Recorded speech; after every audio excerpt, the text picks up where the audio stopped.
کہ اگر وہ باہر نکل کر سانس لیتا تو اس کے سانس لینے کی بنیاد پر تمام لوگ مر جاتے. اتنا زہریلا تھا, اتنا طاقتور تھا. میں آپ کو سمجھا رہا ہوں کہ جب مردود کو اتنی طاقت دی جا سکتی ہے تو محبوب کو کتنی طاقت ہوگی, کتنی طاقت ہوگی. اب لڑائی چلی, القصہ مختصر, لڑائی چلی, آخرکار وہ سانپ حضرت ابوبکر صدیق کے پاؤں مبارک کو کاٹ لیا. حضرت ابوبکر صدیق کی آنکھوں سے آنسو گرنا شروع ہو گئے. وہ آنکھ سے آنسو نبی کے رخسار مبارک پر گرے. نبی نے کہا ابوبکر کیا بات ہے آج تمہارے آنکھوں سے آنسو؟ کہا یا رسول اللہ آنکھ سے آنسو صرف آپ کو تکلیف دینے کے لیے نہیں ہے بلکہ میرے پاؤں میں ایک زہریلا سانپ کاٹ دیا ہے جس کی بنیاد پر میں اتنا برداشت کرنے کے باوجود میری آنکھوں سے آنسو ٹپک رہے. ابوبکر اٹھ جاؤ, اٹھ جاؤ. ابوبکر نے یہ نہیں سمجھا کہ نبی تو مجبور ہے, کیا کریں گے, نہیں سمجھا, بلکہ ابوبکر کو یقین تھا کہ جب مردود کو اللہ طاقت دے سکتا ہے تو محبوب کو کتنی طاقت دیا. سبحان اللہ, سبحان اللہ. حضرت ابوبکر صدیق اٹھے. نبی نے کوئی اینٹی بائیوٹک دوا کا استعمال نہیں کیا, نبی نے کوئی محلم کا استعمال نہیں کیا, کوئی ٹوب کا استعمال نہیں کیا, بلکہ نبی پاک کے لعاب دہن میں اللہ نے اتنی طاقت رکھی ہے کہ حضرت ابوبکر کہتے ہیں نبی اپنا انگشت مبارک اپنے لعاب دہن کو لگایا, لگانے کے بعد سانپ کے کاٹنے کی جگہ پہ لگا دیا. ابوبکر کو احساس بھی نہیں ہوا کہ زہر کب چڑھا اور کب اترا, زہر کب چڑھا کب اترا. میں بتانا چاہتا ہوں کہ دیکھنا اے نبی کو اپنے جیسا کہنے والوں, ذرا سن, حدیث کہہ رہی ہے کہ مردود جو ابلیس تھا اللہ نے طاقت دیا کہ لوگوں کے جسم میں سرایت کر جائے, لوگوں کو بہکا سکے, لوگوں کو غلط تعلیم دے سکے. اسی لیے اللہ نے کہا النبی اولی بالمؤمنین انفسہم. اب ذرا دیکھنا ہے نبی سے کتنی محبت کتنی زیادہ ہوگی. جس کی محبت نبی سے ہوگی اس کے دل سے نبی کو قریب کر دیا جائے گا, اتنا قریب کر دیا جائے گا کہ جب مردود اور محبوب میں لڑائی ہوگی تو ہمیشہ محبوب جیتے گا. اسی لیے حضرت ابوبکر سے پوچھتے ہیں کہ آپ کو نبی سے کتنی محبت تھی؟ ابوبکر نے کہا مجھے جان سے بھی زیادہ محبت تھی. اسی لیے حضرت ابوبکر نے جب دیکھا کہ نبی کو میری جان مجھے نبی سے میری جان سے بھی محبت ہے تو نبی پاک کے لعاب دہن میں اللہ نے ایسی طاقت دیا کہ ابوبکر تو نبی سے اپنی جان سے بھی زیادہ محبت کرتا ہے نا, لے میں لعاب دہن میں نبی کی اتنی تاثیر پیدا کر دوں گا کہ تجھے ساتھ کا دے اس ساتھ کا اثر نہیں ہوگا, نبی کا اثر. میں کہتا ہوں یہ عالم اسباب ہے. یہ کیا ہے؟ عالم اسباب ہے. کیا اللہ بغیر نبی کے لعاب دہن لگائے سانپ کے زہر کو نہیں اتار سکتا تھا؟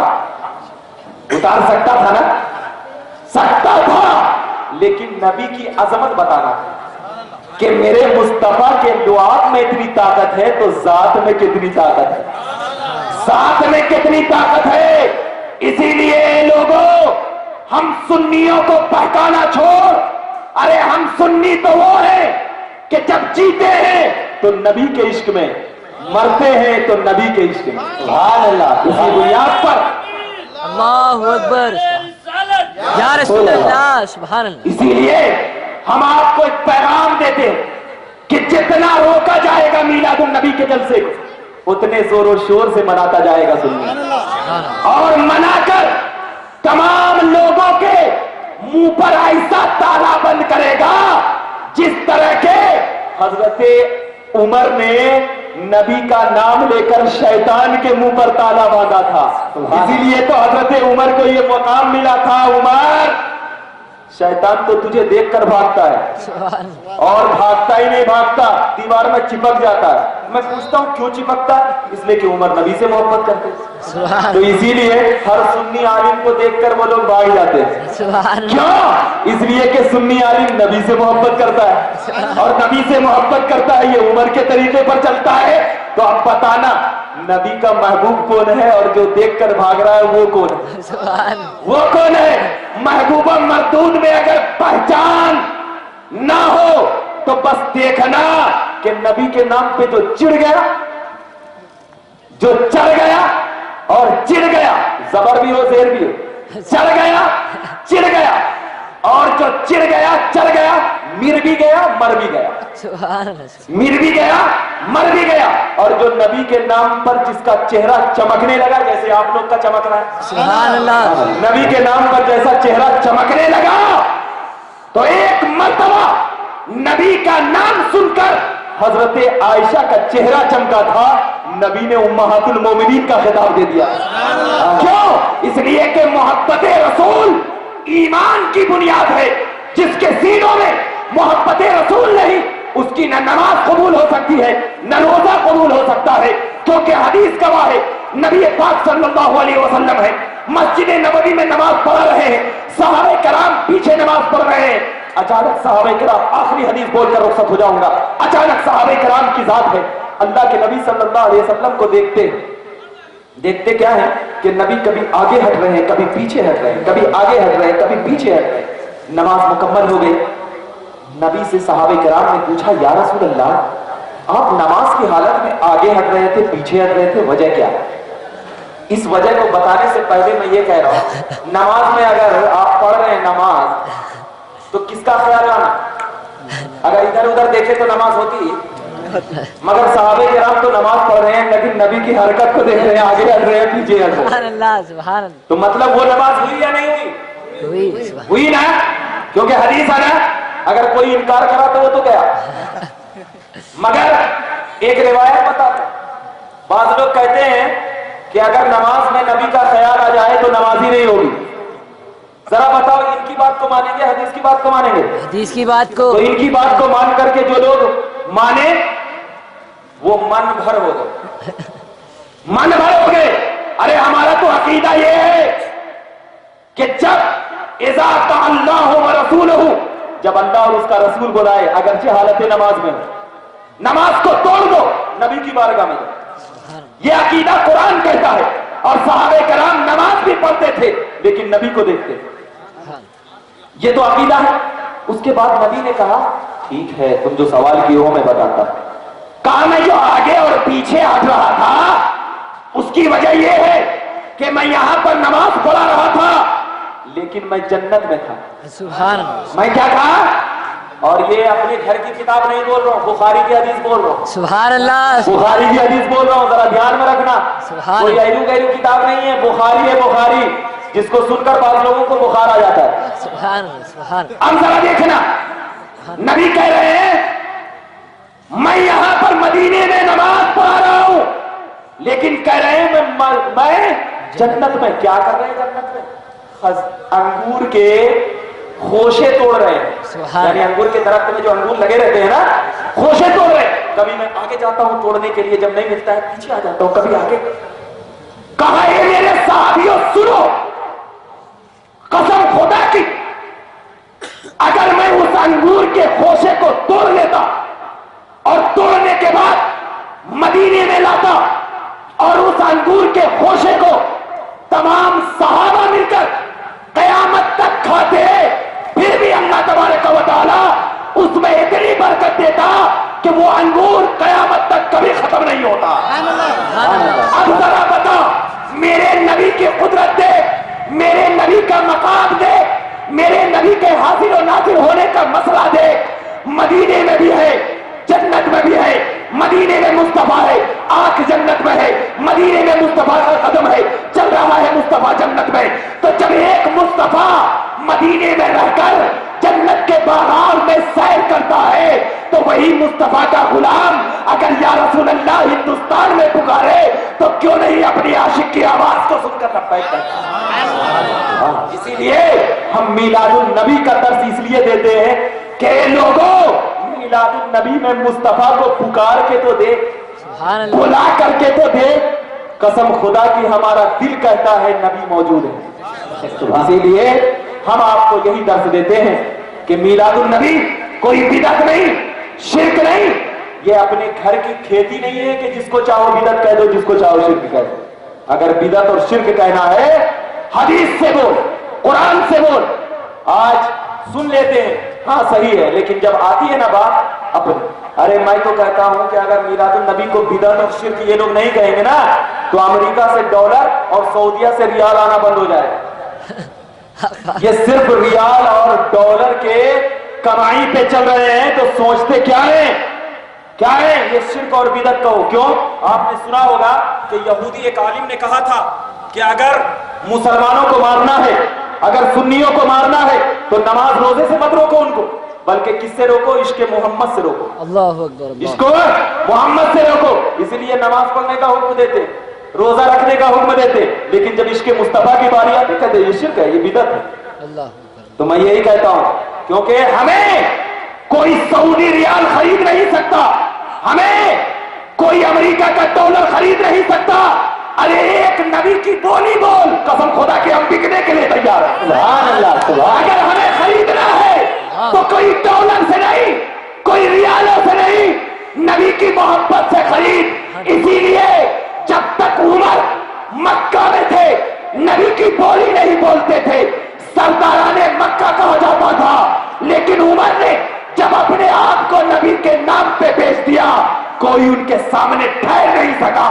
بتا دیا کہ عمر اب نبی کے اس میں بک گیا ہے، تمہارے ریالوں کی ضرورت نہیں ہے.